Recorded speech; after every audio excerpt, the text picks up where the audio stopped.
Hello, I'm Colleen, and here are some of my favorite books of the year.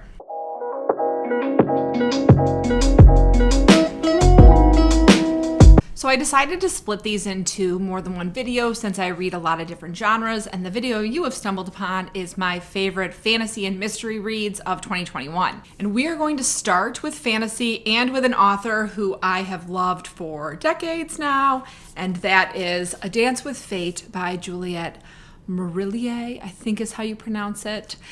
This came out, I think, in 2020, but I read it right at the beginning of 2021, and it is book 2 in the Warrior Bard series. So in this one, we follow, I think you say her name, Levon. Nope, Levon.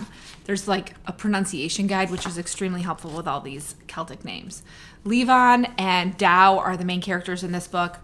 They are both sort of like warrior bard spies. So they infiltrate usually houses of wealth, masquerading as musical entertainment, and then they can gather information.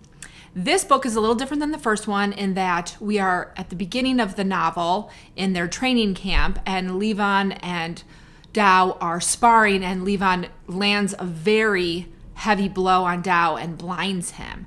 Now, Dow is from a important family, and his parents, who are terrible, demand Levon work as a bondservant for a year to make up for the fact that she's blinded him. So she and he both go to his childhood home, which he hates. Now, Juliette Marillier's books do a really good job at looking at like the ghosts of the past, and this one is no exception. Levon gets to see what Dow grew up with, and it's awful. His siblings are awful. His father is awful, and it's a very good read. Her books are historical fantasy, so they're usually set in like an indeterminate period of Dark Age Ireland. There are a lot of interchanges and relationships with fae creatures. In the first book, Levon's brother leaves them to live with the fae. And so we also get to follow his plotline, though the plotline between Levon and Dow is really the main plotline. I would recommend all of Juliette Marillier's books if you haven't read them. I wouldn't necessarily start with this series. I would start with the Seven Water series, which is a 6-book series that she wrote probably like in the early 2000s. But if you like historical fantasy and you like fae creature type interactions, this is a great book. The next fantasy book I read this year and loved was The City of Brass by S.A. Chakraborty. I think you say it's Chakraborty. I'm sorry if I'm butchering that. This came out a while ago, and there's 2 more books in the series, which I'm going to probably read one this year and one next year, because they are kind of thick, heavy fantasy books. But isn't a thick, heavy fantasy book the best? So I really like this because it was like a setting that we don't usually get in like a high fantasy type of book. And we follow Nari, I think is how you say her name. And she is sort of a unsavory character living in 18th century Cairo. Now, she has some magic that she doesn't necessarily understand, and she is using it to her advantage. This book also has a fantastic map at the beginning, which I love, a great map. So that's very fun. Now, she accidentally summons a djinn, and her life sort of takes a hard left when she does that. She finds out that she has powers. She should not be living in Cairo. She should be living in one of the magical cities. We have multiple narrators. So the other narrator is, I'm trying to remember what his name is right now. The other narrator is Ali, and he lives in the magical city. There's a lot of political intrigue in this book. So if you are like a Game of Thrones fan and you like your fantasy with a lot of also like backstabbing government stuff, this is a really good read. The next fantasy book I read this year that immediately became one of my favorite books of all time was Cersei by Madeline Miller, and I dropped this when I was getting it down from my shelf to talk about it, and I put a huge dent in the cover, which I'm not happy about. This book was beautiful. It was amazing. I can't wait to reread it. We are following Cersei, who is sort of a minor goddess and one of the first goddesses in Greek mythology to discover witchcraft. She is best known from her time spent with Odysseus in the Odyssey. She's the one who has the island and turns all his men into pigs. This story is so beautiful because you follow Cersei basically from her birth through thousands of years of being a goddess and sort of the relationships she has and how people come and go out of her life because she is immortal and sort of what that means and what that feels like to her. You also get a great view of the Olympian gods versus these minor gods and goddesses who definitely feel like there's a difference of class.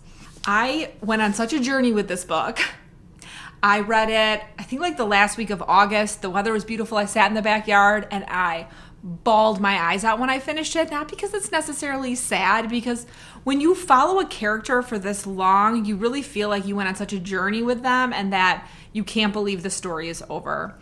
Cersei by Madeline Miller, absolutely beautiful if you haven't read it yet. The next fantasy book I read and absolutely loved was Every Hearted Doorway by Seanan McGuire. It's the first book in the Wayward Children series, which I look forward to completing the series this year. I've read the first 2 so far and really liked them both. It is a story of what if places and stories like Alice in Wonderland and Narnia were real and these children fell into these other worlds. But this story is about what happens when they come back. So we have a school for wayward children run by Eleanor West. She is a grown-up child who had fallen into another world and came back to our world. I'm going to say the word world 5,000 times. The world building in this book is fabulous because Seanan McGuire isn't only building the world of the main character, Nancy, who went to like the halls of the dead, but she's also giving us snippets of all these other worlds all these other students have gone to. Now, there is a little bit of like a murder mystery involved in this story, but it's definitely not like it doesn't grip you as much as the idea of these kids going other places. I've heard that book 4 is fantastic, so I'm hoping to read books 3 and 4 in the next couple months and just continue falling in love with these worlds that Seanan McGuire has built for us. My last fantasy pick of 2021 was The Empress of Salt and Fortune by Nevo.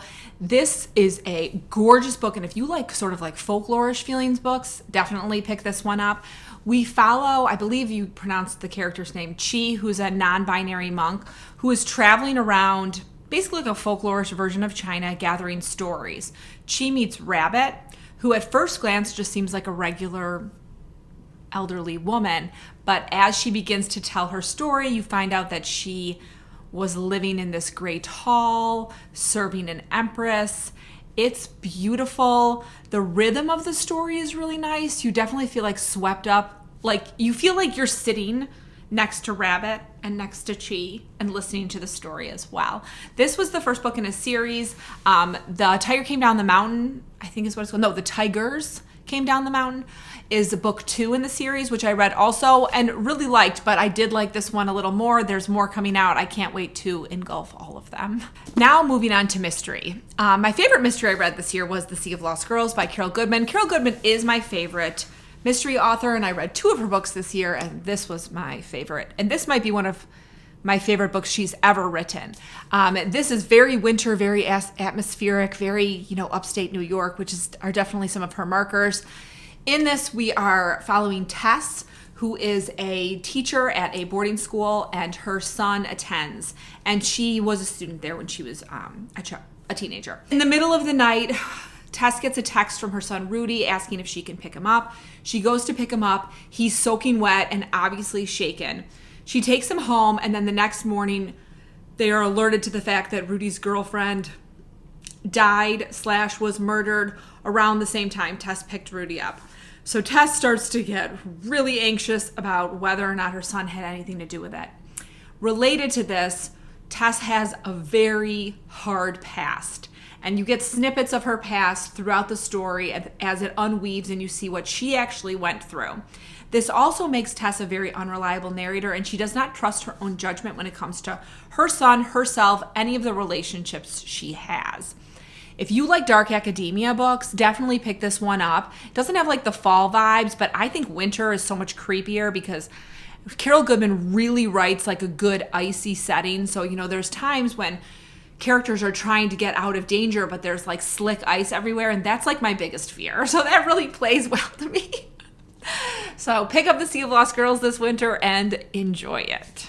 The next best mystery I read this year was The Maidens by Alex Michaelides, which I feel like everybody read and loved this. It was really good. It was another dark academia mystery. It's set in Cambridge. Our narrator is Mariana, and she is a group therapist, and her niece / ward calls her to let her know that her best friend in college has been murdered. Mariana goes to Cambridge to support her niece, but when she gets there, meets a professor, Edward Fosca, and becomes immediately obsessed with him and believes that he must be the murderer and she must bring him down. I really liked this book again because I definitely feel like we have a sort of unreliable narrator. The atmosphere of Cambridge was fantastic. There's a lot of like ancient Greek stuff in here that was really fun. If you like a dark academia mystery, this one is very like, university setting, taking ancient Greek, weird cults kids are involved in. You definitely get like a good dose of dark academia. My last favorite mystery of 2021 was Arsenic and Adobo by Mia Manansala. And this is a cozy mystery where my other ones were not. This was so much fun. And the food descriptions in here alone are fantastic. So in this book, we follow Leela, who is a chef who was living in Chicago, but then comes home to her small town in Illinois to help run her family's restaurant, mainly to help her aunt. And this town is really cool because there's so many good restaurants in it, which is kind of funny for like small town Illinois, but I loved it. Leela has an ex-boyfriend who she does not get along with and who is a food blogger and writing very nasty things about their restaurant. When he is in their restaurant one day, he is eating, she is kind of being prickly towards him, and he drops dead. So she is immediately the number one suspect of his murder because it turns out that he was poisoned. They both are exes, and he's writing bad things about her restaurant. So Leela has to figure it out because no one else is going to. It was so much fun. It was such a cozy mystery. Really wonderful. This has like end of winter vibes, I feel like, with like really great food descriptions. This is also going to be a series, and I will definitely get the next one, and I can't wait.